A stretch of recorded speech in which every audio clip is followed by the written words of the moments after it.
Hello everyone, you're listening to the Earful Tower podcast. My name is Oliver G. I am Lena Norden G. And this is a show about Paris. Yes. This season we're doing what we call the Paris Countdown, where we're going through all the arrondissements one by one.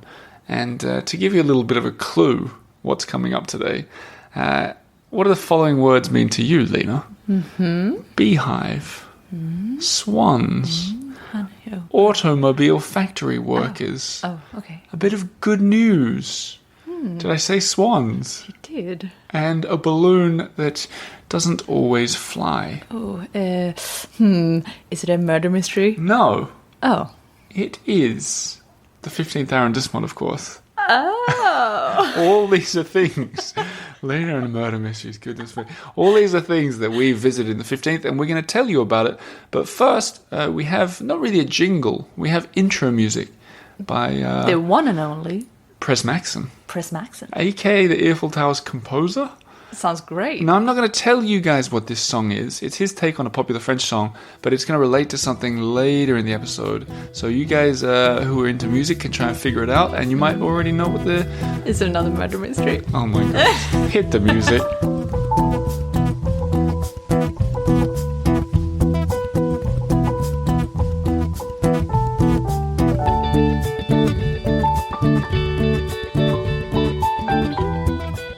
Great song. Good job, Press. Yeah, very good. We'll say this, and we won't dwell on it. The singer, very controversial past. Yeah, not Press. Not Press. No. Well, I don't know much about Press past.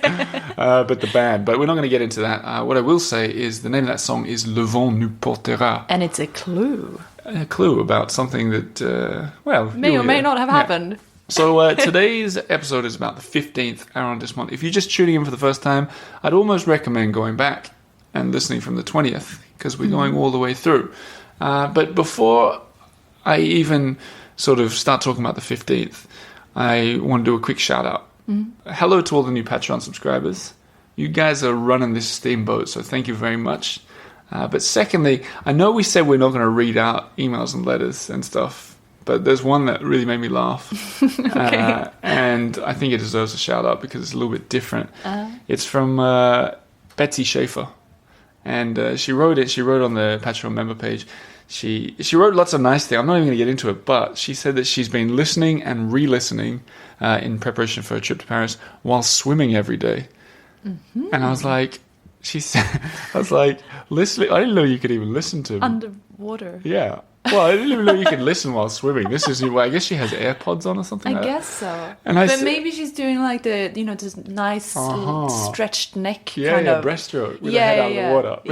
But and not like the splashy kind. Well, I responded, I'm really glad to hear that we're making it underwater. And she says, I remember you were once asking where listeners listen from. I was doing laps Atlantis. at the time.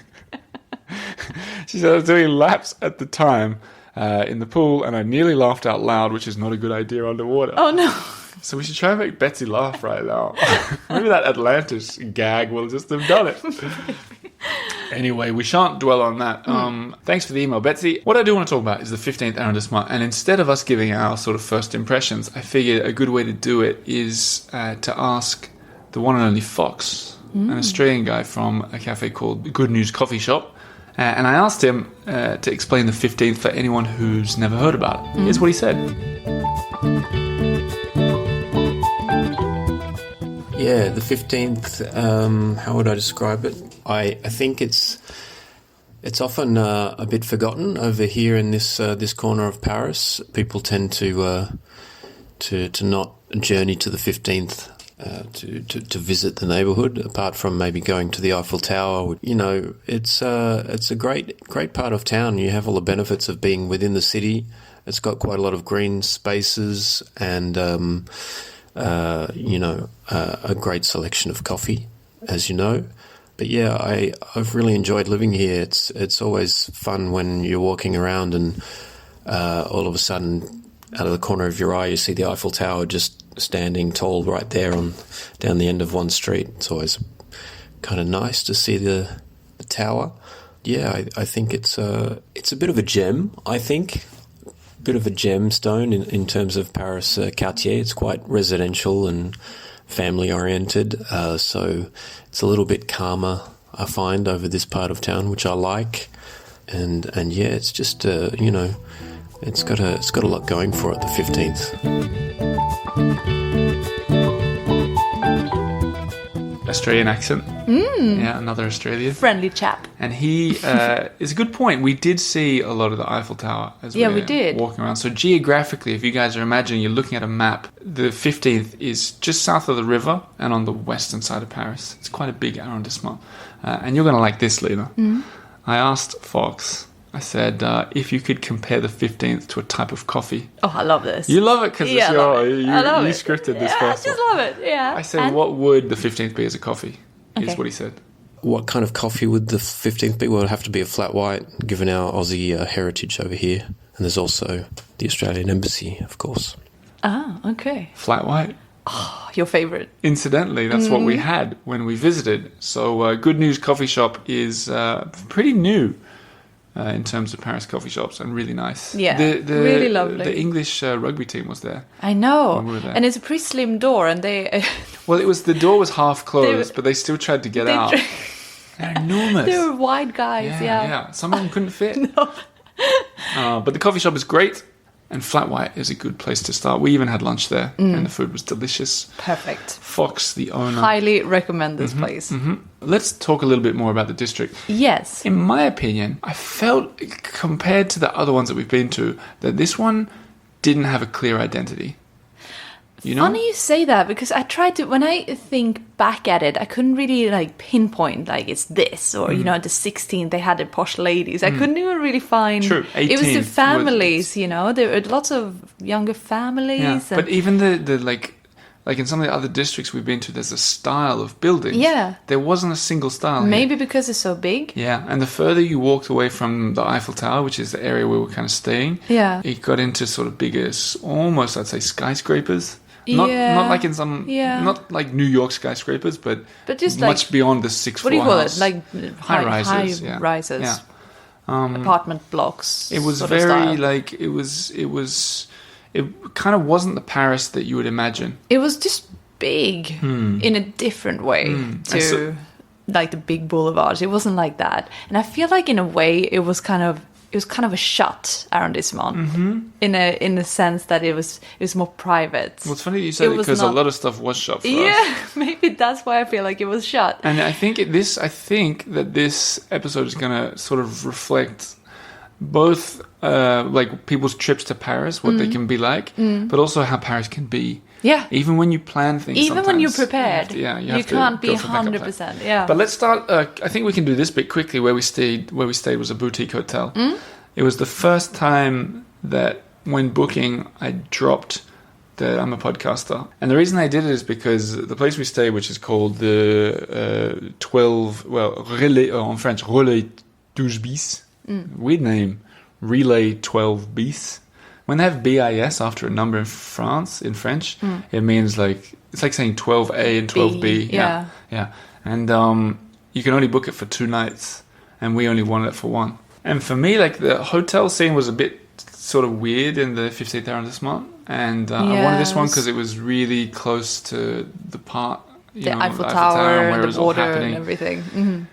And I just called and I said, look, I'll be honest, I'm doing a story, and if you could make it 1 night as an exception. So I kind of regret doing that, and I don't think I'm going to do it again, because then they gave us the normal price and everything. Yeah, there were no freebies. No, as usual. But then they kind of tried to sell it to us the whole time. And I was like, I've already bought it. It backfired. Yeah. The staff were really lovely, but they kept Yeah, they were like, oh, and here's the new air conditioned unit. Yeah. And you're like, I don't really care. I learned from in the past I've done stuff where, especially in hotels, a couple times where you get a free night in a hotel and the deal is you promote them or whatever.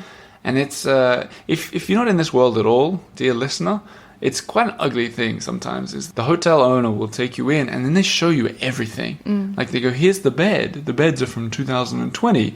And they check that you're making notes or something, if you're a travel journalist. Take a picture. Yeah. Are you going to take a picture? No, okay, we're going to the next room. Here are the other rooms. And you're like, what? But in this instance, we paid for it and we're trying to give a legit review. And they were telling us lots of stuff. So that was...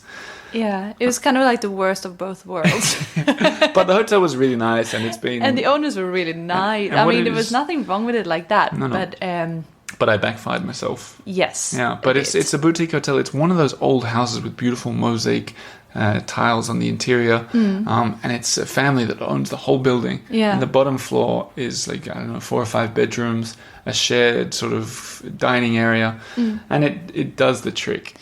If you want to feel like you're living in old school Paris near the Eiffel Tower, it's a good way to go. Yeah, sure. But if I have to be honest, the one in the 16th that we stayed in, just totally different go there league. first. Yeah. Okay, so there's the hotel tip. All this will be in the show notes and on the website. Let's move on to some of the other stuff that we did. One really cool thing in the neighborhood is the Poilâne bakeries. Oh, so good. And there was one near the hotel, just beautiful. Like beautiful, the stuff they make is like it tastes delicious, but it looks good too. I'm imagining the window display. They put all their bread in the window display. It just has this like old world feel to it. I don't know. It really works. And that one, it's beautiful. It smells delicious. It is delicious. Staff are really friendly too. I know. Even the shop was set out nicely. And now you might think, what makes it so special to another just a normal bakery around the corner? Yeah. And what would you say to that, Oliver? Well, I think it's the quality. Yeah. It was just a different level. Yeah. It was on a different level. And I know there's a huge history. It's a whole family, the Poilâne family. And I think different sisters, brother, father, whatever, run different ones. And this one that we went to, we actually looked at the other one too, near the Georges Brassens Park, which was also beautiful. I don't know, like it's just on a different level. I think a lot of bakeries in Paris are kind of like, remind me of pizza shops in every other country. They know there's a formula. Yeah. They know that there's a good recipe for baguettes. They know that people need it. Yeah, they you know that stick it's to easy. classics and you don't really go further. But even in... And it works. Yeah, but Poilâne, I hope I'm saying it right, Poilâne, they sort of went above and beyond. We got those, I guess they're kind of shortbread biscuits. Yeah. Like 50 of them. I know. They were like, do you want a big packet or a small packet? We were like, how big is a big packet? And it was... Yeah. Huge. It's like what you'd bring to your office if there were 80 people working in your office. And we're like, we're just 2. They're like, take a small package. It was 50. Yeah. And Lena wouldn't let us share them with anyone. Delicious. Delicious. I hate to be negative again. Oh no, what now? But one other negative thing did happen. And I want this episode and this show to be honest. Like, that's why we're going and doing everything to give you guys the tips. We've had great help from Charlotte in researching everything, and she found a real banger here. She found this cooperative artist residence way out in the corner. Oh, it looked so cool. And it's made, it's called La Ruche, like the beehive. And it's in the shape, kind of in the shape of a hive, right? Yeah. I mean, isn't it an octagon, hexagonal building, or like a set of them? Yep. And they're from the World Fair. Yeah, the big World Fair from 120 years ago near the Eiffel Tower. So it looked amazing. Yeah, so someone and it has artists living in them, working there. And someone had rescued this building, and I was researching it too after Charlotte found it on the internet. I found the pictures of it. I did the Google Street View, the Google Map view. I was like, wow, that is a cool building. I can't wait to get inside. Check the opening times. Walked all the way there. Took an hour. Yeah, because the other thing is we walk everywhere because we want to explore everything, right? And we rock up, go into the little gift shop, and I was like, hey, how do I get in there to take some pictures and so on? She goes, you can't go in there. People live there. I was like, well, what did I walk all the way for? She goes, well, and I was like, but so the thing that was open was like this tiny little gallery, artist gallery, with some pieces of art, but it was... And no offense to those artists, but there's so much world-class art all over Paris that you would be insane to walk to the far edge of the 15th to find that. Like, for me, the attraction was... And their website really promotes this. Like, it was bizarre. Yeah. It looked like you could go in. Yeah. But no, she looked at... like when we said that we want to go in and have a look, she was like... She had this disbelief in her eyes. She was like, how dare you think? And then I said it again. I was like, can I just go take some pictures? I've got this podcast. And she was like, no, absolutely not. They it was essentially the mood was like... Why are you promoting it then? Stop promoting it. And so we won't promote it. Don't go all the way out there. Nah. And the other thing is, like, if I get in somewhere by saying I'm a podcaster, it's cool to be able to share the story, but then you guys at home won't be able to visit it. Yeah. This season is about finding things for you guys to visit. So this one, I wouldn't even say it's worth looking at. No, definitely not. I'll share a and there's picture or nothing something. really around either, so once you're out there, it's, it's not... The only thing that's amazing. nearby is that big park, Georges Brassens, which is quite beautiful. Yeah. But really, save your time. And it does have beehives. The real kind. Oh, yeah, in the yeah, park. yeah, it does. So these are all the clues from the intro. Beehive, we've done. What was the next one? I said good news as well. Yeah, coffee shop. Very good. The next clues are coming up, but the nighttime, this is the best part of the visit for us. We got a babysitter in. Woohoo! That's what Vinny does in all the YouTube videos. But Marie, different babysitter. Yeah. Thank you, Marie. Otis was a little terror, apparently. Yeah, not that we knew. So double thanks to Marie. But what we did, this was cool. The Tour Montparnasse, famous building in Paris. Big, high People hate building. it. People hate that building. Controversial building. I don't hate it at all. Me neither. I'm just like, I don't mind it. I'm like big skyscraper. Yeah. Big deal. Yeah. Get on with it. It's the needle in the haystack that is Paris. Wow. It's a very big needle. Some people call it the That quote didn't even make sense. No, it works. Oh, yeah, okay. I was thinking about some people call it the packet that the Eiffel Tower came in. Have you heard that? Oh, I like that. That's But funny. if you never heard, you don't know what we're talking about. It's this massive 56 floor kind of black skyscraper, very modern looking. It doesn't fit in with Paris at all. No. But the views from the top are exceptional. So good. And And, we- there's a bar, Yep, a restaurant. and a bar restaurant. At And top. we didn't book a place for a drink, which came back to bite us. Book a place to drink or Yeah, eat there. highly You recommend walk. that. If you try and walk, like we walked up there, and I'm going to live with a bunch of other people, and everyone's shuffling to the front once you get out of the lift. That was our first mistake. Yeah. And when we got there, the guy's like, "What do you mean you didn't book?" And I was like, "Well, I don't know. Yeah, there was a bar." It was the first time in my life, folks, that I almost bribed someone. Yeah.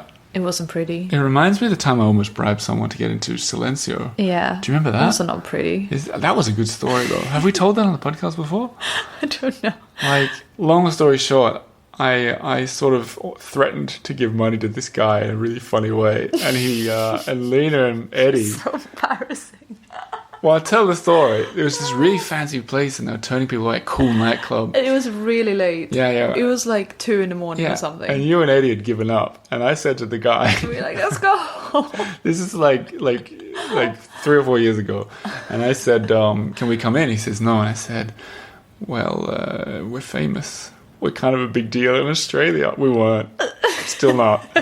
And he goes, I don't care. And I said, but maybe you care about our money. And that was when you and Eddie really left it. Nah, we're going. So a huge security guard didn't have much time for this. And he goes, your money... I don't know what made you keep I don't know. on going. It was funny. It was like when I try and sell books to bookshops. He was I not just interested. didn't. Yeah. So I said to him, he goes, I don't care about your money. It means nothing to me. And I said, that's because it's not in your pocket yet. Oh my God. And he looked at me and then he just started laughing. He goes, come in. And we got in.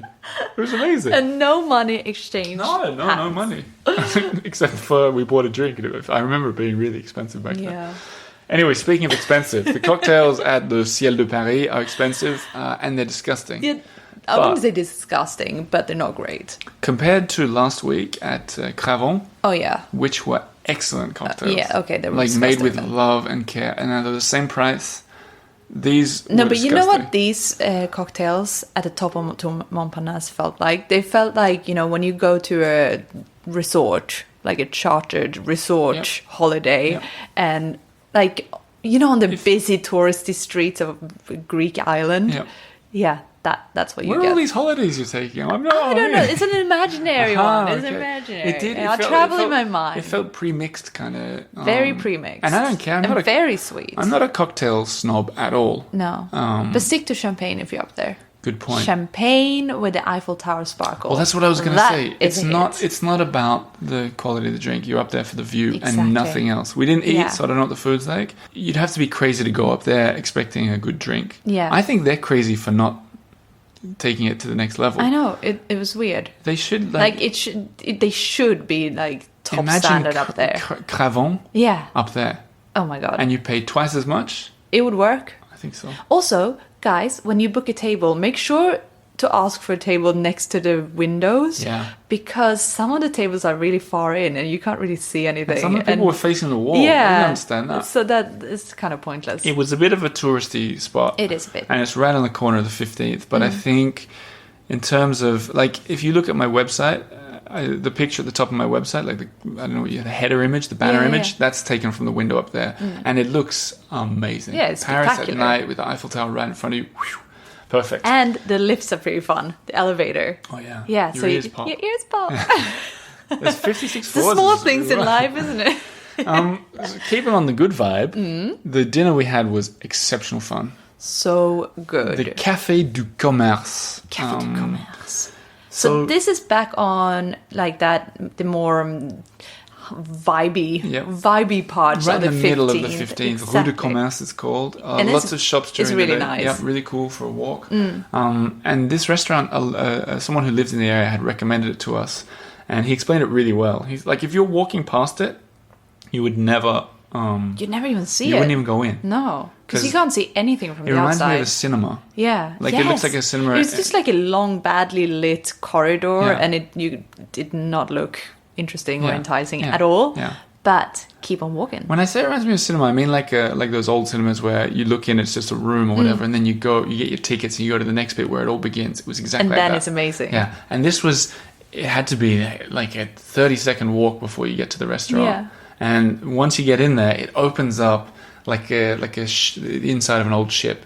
Exactly. Right? With balconies all the way around, 3 floors high. Yeah, this was one of those very French, exceptionally French, very Parisian, Not touristy. not touristy at all, and the waiters were exceptionally friendly. All of them. And we had so many good. of them. Like really, really friendly. It was really buzzing atmosphere in there as well. Kind of like they were making those kind of like jokes that they must make every night, kind of friendly. Yeah. But it worked. but it worked. Yeah, So it worked felt totally fine. touristy in that sense a little bit. Yeah. Like the guy said, what did he say when he took us up? He put us right on the edge, and he said something like "with a sea view," and I was like, "Yeah, He okay, said that that's not the 100 first time he times. said that." But it worked. Yeah, it worked. And Yeah. we got really we felt really well looked after. The food was very classic French food. Yeah. Fish. We had like typical fish. Yeah, kind of. remember I said when we were in there, I was like, it kind of feels like one of these bouillon de Pigalle or Yep. bouillon. I can't remember what they're all called, Yeah, but that's these. what they're called. Châtier. Yeah, right.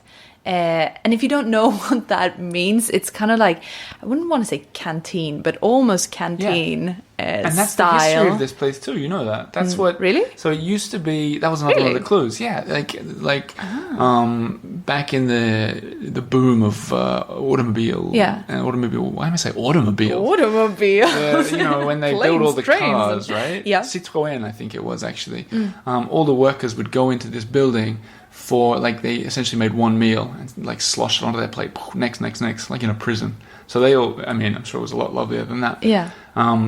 And that was the history of the place. And going through the war, the same thing. They made cheap meals. Yeah, because this is a really old place. It's an institution even, and yet a lot of people haven't heard of it. So good. And there's a tree growing in the middle was of the we didn't talk restaurant. about There's how a tree. lovely it was. It's so really nice. beautifully lit. The bar is at the bottom, so Yeah. you're sitting looking down. You can see the bartender making the drinks, and it's not a flashy bartender. It's just like a guy who's dedicated to his Kia Royales and gin and tonics. Exactly. And how about the food? Did you like the food? A+. Yeah, I thought it was really good. I mean, it's not like Michelin star, and you shouldn't expect that either from this kind of place. But Or from this kind of podcast. but perfectly good. Yeah. Yeah, It was one of really those- nice. I would recommend it. It's so often when we're doing, because Lena and I are sort of living like tourists a little bit in our own city, much more than we ever usually would. Because when we're going out and doing this stuff, I hope you guys have checked out already on YouTube and Instagram. We're sharing all this stuff. So we're really like tourists when we go in. We're filming our meals and we're like, and I find a lot of the time we're saying, we should bring our families here. Yeah. This is fun. Exactly. And this was one of those and places. we're like, we should come here with a bunch of friends Yep. and family and yeah. And that has only happened maybe 3 or 4 times on this Doesn't trip happen so often. far. So that says a lot. That was a good one. We could have a list at the end of our sort of favorite places. Yeah, where to bring your friends and family. You know what we could do at the very end? I'm just brainstorming here right now. Yeah. But like how to spend a perfect week in Paris, right? So you pick your 7 or 5 favorite restaurants, lunch places, cafes, doesn't matter where they are, and just Draw a map. yeah. I love it. Yeah. Let's do it. Let's see. Okay. If we're not too tired at the end of the list. Then we went home, crashed. Yeah. The next day, we did two things before we give our scores, which we've been doing every week. This is where we got the photographer. Not Augusta this week, Emily. And we had a two-pronged plan. So the way it works when we get these photographers is because they can take way better pictures than we can. So we pick something that we're doing that's going to be really fun, really visual, really sharey. I was thinking about it on this podcast 4 or 5 years ago. I used to just interview someone, do a selfie at the end, and I had nothing to share. Now we've got cool stuff to share. Yeah. So we figured Emily could come for the walk along the Seine. We haven't talked about that yet. Down at the Seine, this arrondissement. Along this beautiful man-made island called Île aux Cygnes. The Swan Island. Swan Island. Yeah. That leads up to this huge replica of the Statue of Liberty. And then we'd get in that helium balloon that rises up. It's only been around for about 20 years, I think. It rises up way over Paris on a string and then comes back down. So another view. Imagine the pictures. Yeah. You'll have to. Would have been very good. So this was supposed to be the focus. And the focal finale. point. The focus yes, and the the finale. crescendo. But let's start with the island. Yes. It's beautiful. There. It is one of the most overlooked walks in Paris. And It's very slim. It's yeah, a slim island. It's one path, basically, isn't it? And it's really cool because it's one of those seasonal things. You go there in winter, there's no leaves on the trees. You see the Eiffel Tower and the Seine really, perfectly. You go there in the spring, like we were. Cherry blossoms are starting to come out. Beautiful flowers everywhere. Grassy, lovely. Summer, you can imagine. It's a nice spot to see the seasons change. What about the fall? Haven't even talked about the fall. What about It's the fall? it's just really natural, beautiful island. You got the Seine on both sides, and a great stroll. We took that We on took the that. way Great pictures. to the other destination. The balloon. The balloon. Now, because we did this early in the morning, and this is one of those things about when you travel to Paris yourself, you can't plan things. The balloon only flies when there's zero wind, because it's tethered. You know, it would just fly, it wouldn't fly away, but it would go off to the side, and all heck would break loose. Speaking of wind, it's coming through the open window. So when we arrived, right as they opened that day, they said, and we walked all the way there. They said, no, we're close. They're like, not today. So we got this great chance to walk up to the balloon and look at it. And it looked really nice. Yeah, but big. Can I recommend hiring a photographer and going out there for the day? I don't know. Probably. We did have a bit of fun, though. maybe. We did have a bit of fun. I encourage everybody to look at our YouTube version of what we did instead. But we got a little bit creative. Yes. Yeah. And I mean, to stay on the positive side, we did get one huge view over Paris from the 15th. Yes. So the Montparnasse there's Tower. that. So that will always be open if you guys want to guarantee a view. Otherwise, the Eiffel Tower is great, but it's not in the 15th. And you can't see the Eiffel Tower Of from course. the Eiffel Tower. So that helium balloon remains on my bucket list. Yeah. It's very elusive. It is. It is so elusive. So my tip would be, if you're planning to go up, every day when they open, they put it on their website if they're going to be going up and down. Because we got there so early, we couldn't have preempted it. Yeah. But anyway, a quick aside before we finish. Speaking of the 15th and things to do. One thing we didn't do on this visit that we've done before that's really cool is the Musée Bourdelle. So, whoa, what a pronunciation. Well, I didn't want to say bordel, which means brothel. So you went hard on the R, on the rolling of the R. Bourdelle. Okay. But this is in the 15th, and it's an art museum from the French sculptor Antoine Bourdelle, and it's a lot of sculptures. Sculptures. Oh, A really so beautiful nice. building as well, isn't it? Yeah, really, really nice place. And fun story that I've kind of hinted at before, but I don't think we've ever told before. The reason that we went there was because a photographer got in touch with, was it you? Yeah, I think so. And this is like years back. And they said... They wanted to have some photos for their portfolio, I Yeah, think. a lot of photographers come to Paris and they look on Instagram for couples. Yeah. And then they contact us and they go, I'll take free photos of you so I can use it for my portfolio. And every time I'm like, ugh. We're like, ooh.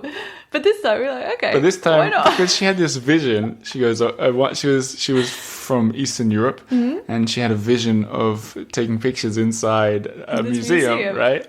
Well, we it went to intrigued this, so we go to this museum. She was lovely and she was a great So photographer. good, yeah. But she was particularly fond of like really romantic, like smoochy pictures. And very serious ones. And we said from the beginning, we're not doing smoochy pictures, and she's like, oh, yeah. that's what I really wanted. You could see the hope just Yeah. yeah. So we kind of disappearing ended from up eyes. like meeting halfway and doing like romantic longing looks. We can hold hands. Yeah. So we're holding hands in this museum, and and staring away from the camera. Yeah. And there was a security guard in the room who was like, "What are you doing?" Because we had to sit down on the floor. Oh yeah, she got us to sit. She's like, sit and hold hands. We're like, no, don't make us sit. Please. She's like, it's gonna be great. Some of the pictures were really cool. Yeah. Some of them weren't. Some weren't our should not see style. the light of day. And they won't. No. But we will share one or two of them. But the museum, really cool. Very nice. And I mean, it's cool with the photographer if you want to do like a fun different photo hey, shoot. if that's you. But you have to get a very patient guard. Oh yeah. Because we had that. Because the guy was like, "Is this for professional reasons?" We're like, "Definitely not."